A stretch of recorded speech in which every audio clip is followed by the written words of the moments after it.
Le président burkinabé Roch Marc Christian Kaboré est arrivé aujourd'hui à Yamoussoukro. Il va prendre part au 5e sommet du traité d'amitié et de coopération ivoiro-burkinabé qui s'ouvre officiellement demain. Le ministre français de l'Agriculture, Stéphane Le Foll, est en visite en Côte d'Ivoire. Il a fait le déplacement à Yamoussoukro où il a été reçu par le président Alassane Ouattara.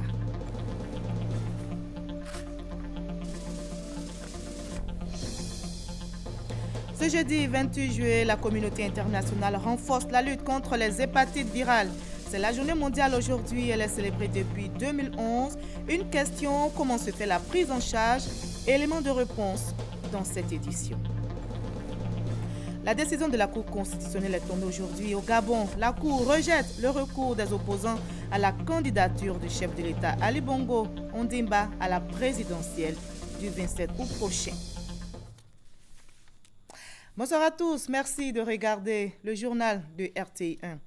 Je le disais tantôt, le président burkinabé Roch Marc Christian Kaboré est arrivé aujourd'hui à Yamoussoukro. Il va prendre part au 5e sommet du traité d'amitié et de coopération ivoiro-burkinabé qui s'ouvre officiellement demain. Et comme vous le voyez dans les images, le président Roch Marc Christian Kaboré a été accueilli à son arrivée par son homologue ivoirien Alassane Ouattara. Ce 5e sommet qui va se solder par la signature d'accords entre les deux pays va se pencher entre autres sur des stratégies à mettre en œuvre contre le terrorisme. Alvarassa. Les présidents Alassane Ouattara de la Côte d'Ivoire et Roch Marc Christian Kaboré du Burkina Faso sont à Yamoussoukro pour présider le 5e sommet du traité d'amitié et de coopération entre les deux pays. Ils vont entériner les projets d'accord, les recommandations des experts et les décisions prises lors du conseil de gouvernement conjoint tenu ce jeudi. Entre autres accords, la réalisation des infrastructures routières et ferroviaires importantes pour faciliter l'intégration et les questions de défense et de sécurité. Je voudrais d'abord remercier le président Alassane Ouattara, son gouvernement, le peuple ivoirien pour l'accueil qui nous a été réservé déjà à notre arrivée ici à Yamoussoukro. Nous allons tenir la rencontre du TAC. Je dirais simplement que vous nous dévancez, même si avant on était un peu dubitatif suite aux attentats qui ont été perpétrés dans nos deux pays. Nous sommes convaincus de la nécessité de mutualiser et nos renseignements et nos moyens de combat contre le terrorisme. Et je crois qu'il y a du bon travail qui est déjà engagé dans ce sens entre nos différents ministres de l'Intérieur et de la sous-région que nous devons continuer à appuyer et à encourager. À partir de ce 5e sommet du traité d'amitié et de coopération entre la Côte d'Ivoire et le Burkina Faso, le processus va s'accélérer. C'est un moment important pour la Côte d'Ivoire comme pour le Burkina. Vous savez, quand la coopération s'accélère, ceci se fait surtout dans l'intérêt des peuples. Et le président Kaboré, en effectuant cette visite, nous permettra de reprendre tous les dossiers en cours. Et comme il le dit, nous aurons l'occasion de passer en revue tous ces dossiers dès demain et nous pourrons vous faire un point complet. Mais en attendant, je voudrais saluer M. le Président, lui dire combien nous sommes heureux de l'accueillir à Yamoussoukro, la capitale de notre pays, la terre natale du premier président, du président Félix Houphouët-Boigny, et dire que très tôt, le président Houphouët avait cru au renforcement de la coopération bilatérale, notamment avec le Burkina. Et c'est maintenant une réalité. Et je veux dire que nous faisons tout pour que cette coopération s'accélère au cours des mois et des années à venir. Nous sommes confiants et nous avons confiance dans l'intérêt de nos peuples et aussi notre amitié de longue date, le président Kaboré et moi-même. Le premier ministre burkinabé Paul Kaba Thiéba a précédé le président Kaboré. Il est arrivé hier à Yamoussoukro. Ce matin donc, avec son homologue ivoirien Daniel Kablan-Duncan, il a pris part au conseil de gouvernement conjoint Côte d'Ivoire-Burkina Faso. Les premiers ministres ivoiriens et burkinabés ont salué la relance de la coopération entre leurs pays. À Ouattouré. Une quarantaine d'accords de coopération. C'est le fruit du traité d'amitié et de coopération TAC, 8 ans après sa signature entre la Côte d'Ivoire et le Burkina Faso. Mais les deux États veulent aller plus loin à la faveur de cette 5e conférence au sommet du TAC. Volonté réitérée par les premiers ministres ivoiriens et burkinabés lors du Conseil conjoint de gouvernement tenu ce jeudi à Yamoussoukro. Si la satisfaction actuelle est légitime, nous devons redoubler d'efforts et de détermination pour conduire à terme les multiples chantiers ouverts dans le cadre de notre traité et dont l'objectif est le développement de nos deux pays et l'épanouissement des peuples ivoiriens et burkinabés. À cet effet, il appartient à nos deux gouvernements de conjuguer leurs efforts pour faire face aux nouveaux défis auxquels ils sont confrontés. Il s'agit en particulier de la lutte contre le terrorisme et de la criminalité transfrontalière qui entrave nos efforts de développement. La rencontre de ce jour, qui se tient à la veille du 8e anniversaire du TAC, devrait donc nous permettre de procéder à l'évaluation de la quarantaine d'accords de coopération signés entre nos deux pays dans le cadre donc du TAC et de fixer au besoin de nouveaux axes de coopération. Plus spécifiquement, elle devrait être l'occasion de passer en revue nos chantiers prioritaires qui sont entre autres la construction de l'autoroute Yamoussoukro-Ouagadougou, la réhabilitation du chemin de fer Abidjan-Ouagadougou-Kaya, la construction d'une nouvelle voie ferroviaire de Kaya à Tambao, la mise en œuvre du programme de facilitation du commerce, du transit et du transport sur le corridor Abidjan-Ouagadougou, ainsi que d'autres dossiers spécifiques que nous pourrons faire aboutir au cours de nos échanges. Et au Premier ministre ivoirien d'augurer du succès de cette 5e conférence au sommet du TAC à Yamoussoukro. La tenue effective de cette 5e conférence au sommet du TAC est déjà en soi un gage de succès. Il s'agit là d'un signal fort de la fraternité retrouvée du couple ivoiro-burkinabé. Elle est aussi la réaffirmation de notre volonté d'aller de l'avant et de partager notre vision commune du développement pour le bonheur de nos peuples respectifs. Les ministres ivoiriens et burkinabés ont, au cours de ce conseil conjoint, examiné les résolutions issues des travaux des experts. Ultime étape avant la tenue, ce vendredi, du Conseil des ministres conjoints qui sera présidé par les présidents Alassane Ouattara et Roch Marc Christian Kaboré. Et le TAC est salué par les deux communautés ivoiriennes et burkinabées. Les burkinabés vivant en Côte d'Ivoire voient en ce traité la consolidation des relations entre les deux pays. Leur intégration est une réussite, nous rapporte Eugène Atoubé. Dans la ville de Yamoussoukro, tout comme en ses villages et campements environnants, on trouve de fortes communautés de burkinabés. Des tout petits aux jeunes jusqu'aux personnes du 3e âge, tous ont une histoire.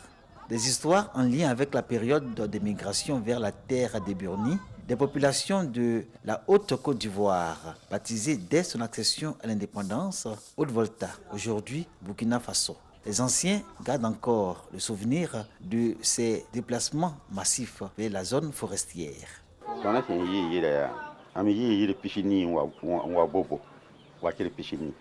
J'ai quitté le village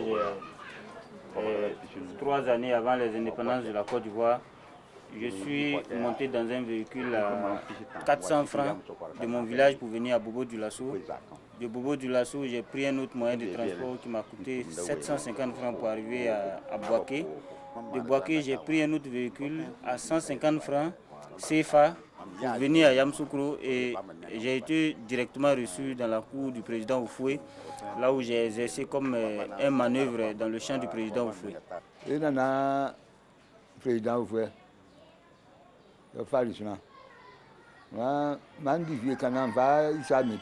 a eu un clairvoyant qui fut le feu président Oufoué, qui en son temps avait l'idée de créer une plantation pour démontrer que la terre ne ment pas. Il avait commencé avec ses frères Baoulé. Le premier qui était venu pour l'accompagner, c'était le Burkinabé d'abord.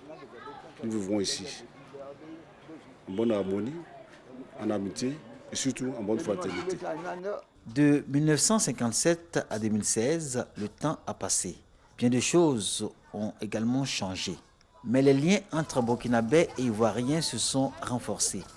La Côte d'Ivoire et le Burkina Faso ont su perpétuer le bon rapport au point que les peuples de ces deux pays, hier amis, sont devenus des frères. Il n'est pas rare d'entendre les Burkinabés nés ou vivant en Côte d'Ivoire clamer leur amour pour la terre qui a accueilli leurs parents. Cette terre sur laquelle ils se sont durablement établis, tout en préservant leur fierté. Il n'y a pas de différence entre moi et les Ivoiriens. Quand ils me disent ici Burkinabé, je dis non. Moi, je suis Burkinabé d'origine, mais moi, je suis né en Côte d'Ivoire comme vous. On vit ensemble. Je suis venu en Côte d'Ivoire en 1969. J'ai travaillé avec un Européen en tant qu'un cuisinier. J'ai pris ma retraite cette année. Il y a des amis qui vont avec moi au Burkina, on revient ensemble. Des Ivoiriens. Des Ivoiriens. Comme des amis, on fait tout. Et je vis comme chez moi, je n'ai pas de difficultés. Entre deux cultures, les Burkinabés de Côte d'Ivoire développent un fort sentiment d'appartenance. Les uns à leur terre d'établissement, les autres à leur terre de naissance, comme ces nombreux jeunes qui ont fait le choix d'épouser des Ivoiriennes. C'est une réalité qui n'échappe à personne ici à Yamoussoukro. Les populations sont convaincues que les Burkinabés sont une communauté parfaitement intégrée, même si les membres de cette communauté ont un amour fort pour leur patrie d'origine. Ils sont toutefois reconnaissants à la Côte d'Ivoire. La Côte d'Ivoire qui, pour eux, reste une terre d'accueil, d'hospitalité et de fraternité. Et une autre communauté qui est bien intégrée en Côte d'Ivoire, c'est la communauté française. L'État ivoirien et français entretiennent des relations d'amitié. Le ministre de l'Agriculture, Stéphane Le Foll, également porte-parole du gouvernement français, est en visite en Côte d'Ivoire. Il a fait le déplacement à Yamoussoukro où il a été reçu par le président Alassane Ouattara. On fait le point avec Jérôme Koufi Abolin. Il s'est mis aussitôt en activité, juste après son arrivée ce jeudi à Yamoussoukro dans le cadre de la 5e conférence au sommet du traité d'amitié et de coopération entre la Côte d'Ivoire et le Burkina Faso. Le président de la République, Alassane Ouattara, a eu comme hôte le ministre français de l'Agriculture, avec qui il s'est entretenu pendant environ 45 minutes au palais de Yamoussoukro. Stéphane Le Foll dit avoir échangé avec le chef de l'État ivoirien sur le renforcement de la coopération entre les deux pays. Je suis venu avec un message assez simple, celui d'une amitié entre la France et la Côte d'Ivoire qui est forte. Je suis aussi ici pour renforcer les coopérations que nous avons entre nos deux pays dans le domaine agricole, forestier, économique. Et la Côte d'Ivoire est un grand pays agricole comme la France. Dans toute cette région de l'Afrique de l'Ouest, sa place et son rôle reconnus et importants. Pour Stéphane Le Foll, la France et la Côte d'Ivoire doivent continuer à œuvrer ensemble dans le but de toujours consolider leurs relations. Les deux pays ayant surtout en commun le souci de faire de l'agriculture le socle de leur économie.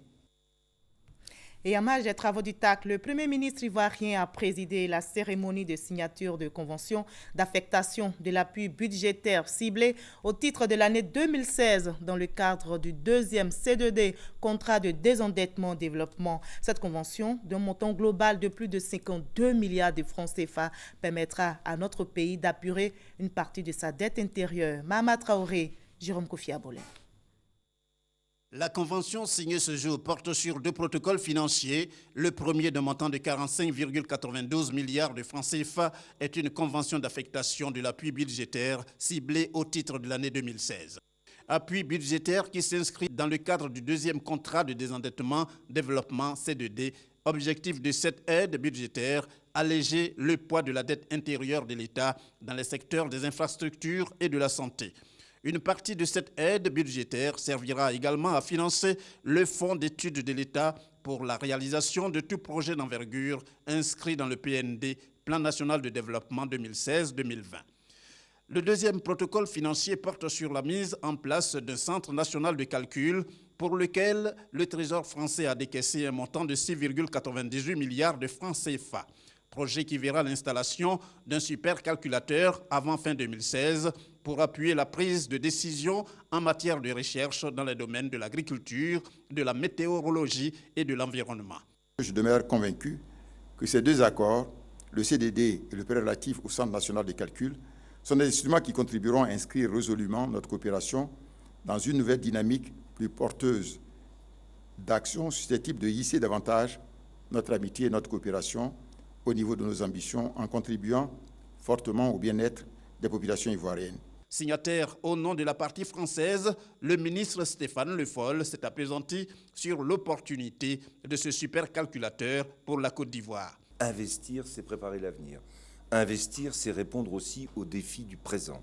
Et ce supercalculateur fera de la Côte d'Ivoire le pays, dans toute l'Afrique de l'Ouest et centrale, qui aura une puissance de calcul. Et cette puissance de calcul va vous donner un outil extrêmement important dans le domaine de l'agriculture, dans le domaine de la météorologie, être capable de faire des prévisions. Signé en décembre 2014 pour une durée de 6 ans, le deuxième C2D est d'un montant de 738 milliards de francs CFA, une enveloppe qui connaît déjà un taux d'exécution de 60%, en plus de la convention signée ce jeudi à Yamoussoukro. Le Premier ministre ivoirien a enchaîné les rendez-vous à Yamoussoukro. Daniel Kablan-Duncan s'est entretenu avec le président du conseil d'administration du groupe Eranov. Le groupe Eranov est l'actionnaire majoritaire des compagnies de production et de distribution d'eau et d'électricité en Côte d'Ivoire. Vincent Leguenou est venu signifier au chef du gouvernement ivoirien le soutien et l'appui que son groupe compte apporter à notre pays dans ses projets futurs de développement des secteurs de l'eau et de l'électricité. Et toujours à propos de ce 5e sommet du traité, je vous livre ce communiqué émanant donc du ministère auprès du président de la République chargé de la défense. Les forces républicaines de Côte d'Ivoire, la gendarmerie nationale et la police nationale, à l'occasion du 5e sommet du traité d'amitié et de coopération ivoiro-burkinabé à Yamoussoukro du jeudi 28 au vendredi 29 juillet, qui enregistre la présence de son Excellence Monsieur le Président de la République du Burkina Faso, rappelle aux usagers de la route et aux populations du district de Yamoussoukro et principalement celles de la ville de Yamoussoukro de se conformer scrupuleusement au respect du code. Éviter les excès de vitesse, éviter les dépassements dangereux, respecter les panneaux de signalisation pour les journées du jeudi 28 et vendredi 29 juillet 2016, jour du sommet. Les engins à 2 roues et 3 roues sont invités à ne pas circuler sur les itinéraires officiels de passage. Seuls les véhicules des autorités et des officiels sont autorisés aux abords du lieu de la cérémonie. Les automobilistes et autres usagers de la route sont appelés au strict respect de ces consignes.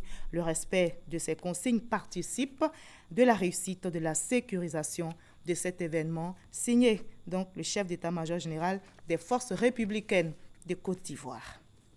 Dans l'actualité politique en Côte d'Ivoire, le PDCI-RDA, le parti vient de se prononcer sur les récentes manifestations contre la CIE. Le PDCI condamne les violences et appelle les populations à l'apaisement. Nous écoutons la déclaration.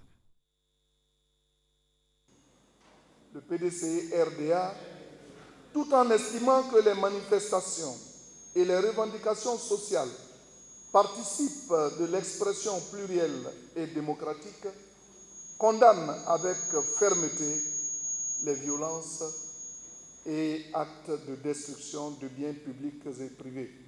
Aussi, le PDCI-RDA, parti bâtisseur de la Côte d'Ivoire moderne, invite-t-il les Ivoiriens à s'éloigner de tous actes qui pourraient compromettre les acquis de notre pays. Le PDCI-RDA invite les Ivoiriens à la recherche permanente des solutions par le dialogue afin de préserver la paix et la cohésion sociale. Le PDCI-RDA encourage le gouvernement et apporte son soutien à son Excellence Alassane Ouattara, président de la République de Côte d'Ivoire. Le PDCI-RDA exhorte le gouvernement à la vigilance et à l'écoute permanente des populations dans la mise en œuvre des projets de reconstruction, de développement et de réconciliation nationale pour le bonheur des Ivoiriens. Le PDCI-RDA, solidaire des personnes physiques ou morales, victimes des manifestations, exprime sa compassion aux familles endeuillées et souhaite prompt rétablissement aux blessés. Le PDCI-RDA invite les Ivoiriens à faire confiance au chef de l'État et au rassemblement autour de la mère patrie. Le PDCI-RDA demande à ses militants et à ses militantes de rester vigilants et d'être à l'écoute de la direction du parti. Ce jeudi 28 juillet, la communauté internationale renforce la lutte contre les hépatites virales. C'est la journée mondiale. Aujourd'hui, elle est célébrée depuis 2011.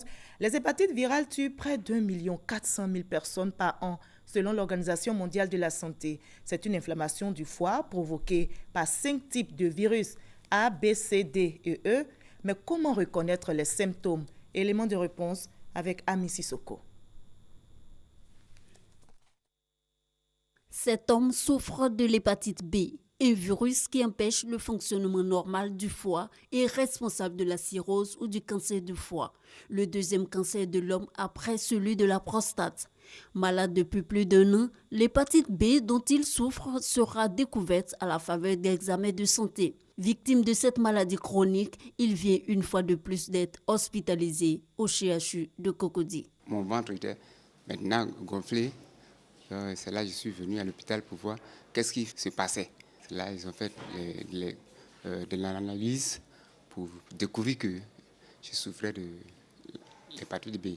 Les hépatites virales, un problème de santé publique selon l'OMS. 2 milliards de personnes sont infectées par le virus de l'hépatite B dans le monde et 170 millions sont porteuses de l'hépatite C.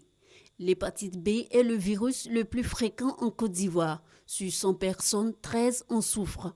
Les symptômes des hépatites virales sont identiques à ceux du paludisme.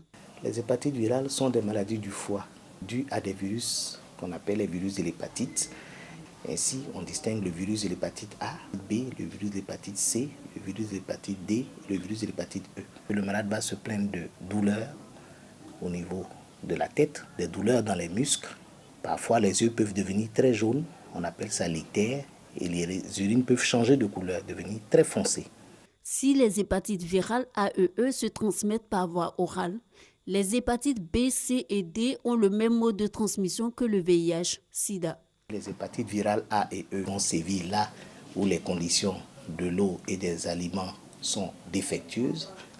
Lorsque on ne prend pas l'habitude de se laver les mains, ce sont des hépatites qui vont sévir dans des zones où les populations n'utilisent pas de WC ou de latrine, où les selles sont faits à même le sol. Vous avez les virus de l'hépatite B, C et D qui, eux, se transmettent par le sang, certaines substances de l'organisme, telles que le sperme, les sécrétions vaginales, la salive, et vous avez la transmission mère-enfant. Les hépatites virales tuent près d'1 400 000 personnes par an dans le monde. Cependant, on peut en guérir. Sur les 5 virus, il y a 3 qui ont un vaccin. L'hépatite A, l'hépatite B et l'hépatite E. C'est un vaccin qui est très efficace. L'hépatite C n'a malheureusement pas de vaccin. Mais on peut guérir de l'hépatite C parce qu'il existe des médicaments efficaces aujourd'hui qui ont révolutionné considérablement la prise en charge de l'hépatite C. Le dépistage reste le seul moyen de savoir si l'on est infecté ou pas. Il coûte 2 000 francs CFA à l'Institut Pasteur au CHU de Cocody et de Boaké. Pour être à l'abri des hépatites virales, il suffit de se faire vacciner à l'Institut national d'hygiène publique à Treichville à Abidjan. 3 500 francs la dose et il faut 3 doses à raison d'une dose par mois. Et comment se fait la prise en charge des malades souffrant de l'hépatite? Qu'en est-il de la Côte d'Ivoire? Notre reporter Ami Sissoko a rencontré quelques malades et des spécialistes de santé. 95% des personnes ayant une hépatite dans le monde ignorent leur infection selon l'OMS. C'est le cas de ces patients. Inquiets après plusieurs douleurs au ventre, ils se rendent enfin à l'hôpital. Là, ils découvrent qu'ils sont infectés par l'hépatite B. Quand je mange un peu, le ventre gonfle. Quand ça gonfle, là, ça me fait mal, je suis gêné beaucoup. Enlever l'eau qui est à l'intérieur. Je suis très essoufflé. Rares sont ceux qui vont faire délibérément leur test de dépistage. La présence du virus dans l'organisme au-delà de 6 mois signe ce qu'on appelle une hépatite chronique. Et cette hépatite chronique, elle est très silencieuse. Elle n'a pratiquement pas de signes. Elle est découverte généralement de manière fortuite, c'est-à-dire que vous pouvez aujourd'hui aller donner votre sang et puis on vous découvre une hépatite B ou C.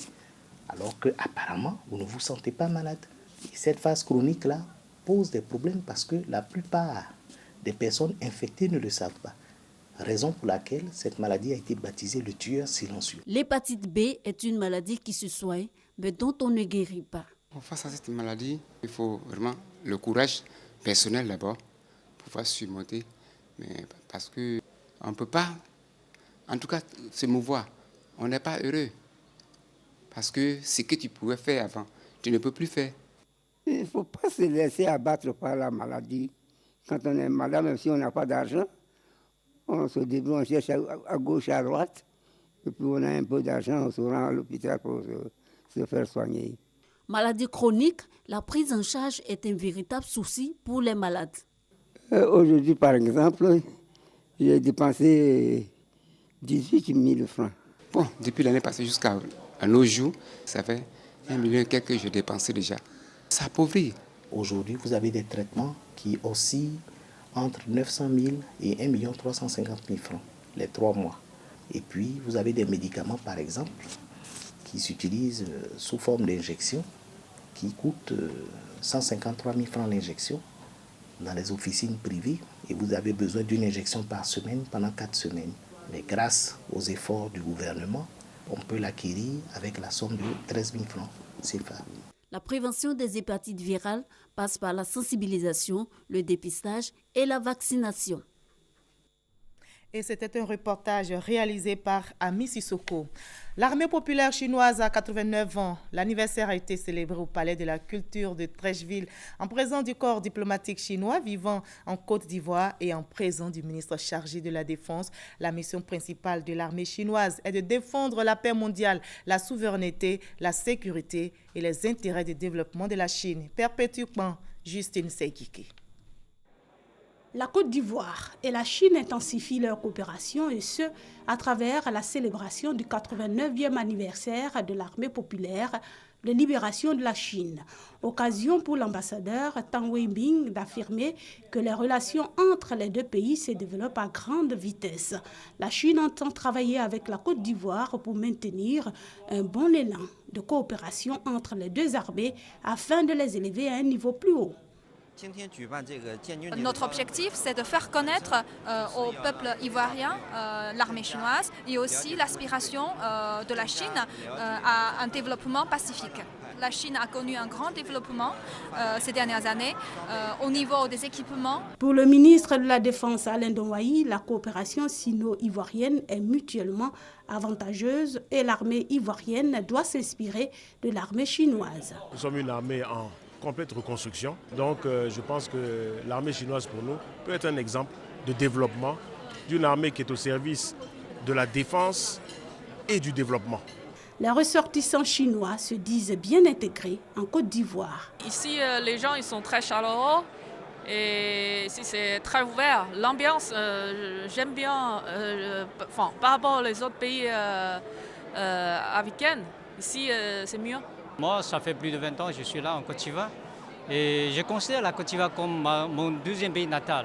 J'aime bien ce beau pays. La Chine s'est toujours tenue aux côtés du peuple ivoirien selon l'attaché militaire et les relations bilatérales se portent bien. En 2015, la Chine a accueilli 50 Ivoiriens pour des formations militaires.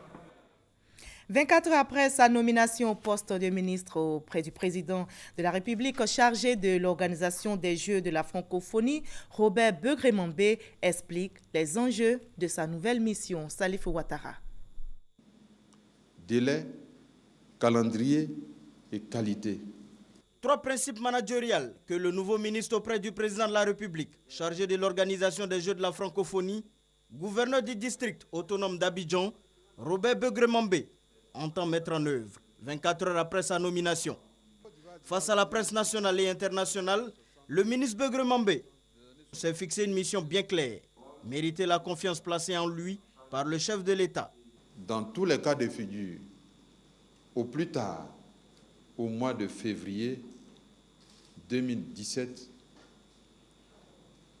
plus un mois, c'est-à-dire au mois de mars, nous aurons terminé tout l'aménagement nécessaire à l'hébergement des athlètes.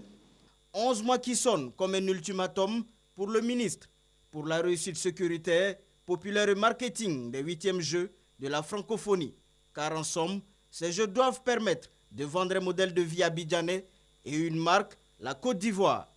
Prévu du 21 au 30 juillet 2017, les Jeux de la francophonie accueilleront les 57 États et gouvernements membres de l'Organisation internationale de la francophonie. Un enjeu crucial de réussite pour la Côte d'Ivoire. La décision donc de la Cour constitutionnelle est tombée aujourd'hui au Gabon. La Cour rejette les recours des opposants à la candidature du chef de l'État Ali Bongo Ondimba à la présidentielle du 27 août prochain. Ces opposants accusent Ali Bongo d'avoir falsifié son acte de naissance et de ne pas être né gabonais. Leur recours rejeté, la candidature donc du président sortant est validée pour la prochaine présidentielle. Aux États-Unis d'Amérique, le président américain Barack Obama a passé le flambeau à son ancienne chef de la diplomatie à Philadelphie. Il a encensé donc dans un discours mémorable. Regardons ce reportage commenté par Kader Ouattara et Gabriel Zani. Barack Obama en campagne pour Hillary Clinton. Le président américain présent à la convention démocrate à Philadelphie estime qu'Hillary Clinton est la mieux indiquée pour diriger les États-Unis. Je peux dire avec confiance qu'il n'y a jamais eu un homme ou une femme, ni moi, ni Bill, ni personne plus qualifié qu'Hillary Clinton pour servir en tant que présidente des États-Unis. Barack Obama, qui est longuement revenu dans son discours sur le bilan de ses 8 années au pouvoir, affirme que la seule personne capable de reprendre le flambeau à sa suite est l'ancienne First Lady. Maintenant, je suis prêt à passer le flambeau et faire ma part en tant que citoyen cette année dans cette élection. Je vous demande de vous joindre à moi pour rejeter le cynisme et la peur et rassembler ce qu'il y a de meilleur en nous pour élire Hillary Clinton comme présidente des États-Unis. Mais Barack Obama n'a pas que encensé la candidate démocrate. Il a aussi fustigé le candidat républicain en brossant le portrait d'un Donald Trump peu intéressé par les faits et à l'éthique douteuse. Barack Obama a surtout dénoncé la vision pessimiste du républicain, déplorant que la convention de son parti la semaine dernière n'a exprimé que ressentiment, colère et haine. Ce que nous avons entendu à Cleveland la nuit dernière n'était pas particulièrement républicain et certainement pas conservateur. Ce que nous avons entendu était une vision profondément pessimiste d'un pays où l'on s'affronte et s'écarte du reste du monde. Uniquement de la rancœur et des accusations, de la colère et de la haine. Dans quelques heures, ce sera au tour d'Hillary Clinton, la candidate démocrate, de s'exprimer à l'occasion de la clôture de cette convention de son parti. La candidate doit s'employer à gagner ou regagner la confiance des électeurs indécis et de certains délégués favorables à Bernie Sanders, qui lui a déjà apporté son soutien à Hillary Clinton. Et je rappelle ce qui concentre l'actualité en Côte d'Ivoire, c'est la tenue du TAC 5. Le président burkinabé Roch Marc Christian Kaboré est arrivé donc aujourd'hui à Yamoussoukro. Il va prendre part au 5e sommet du traité d'amitié et de coopération ivoiro-burkinabé qui s'ouvre officiellement demain vendredi. Fin de ce 20h. Merci à vous tous de votre aimable attention.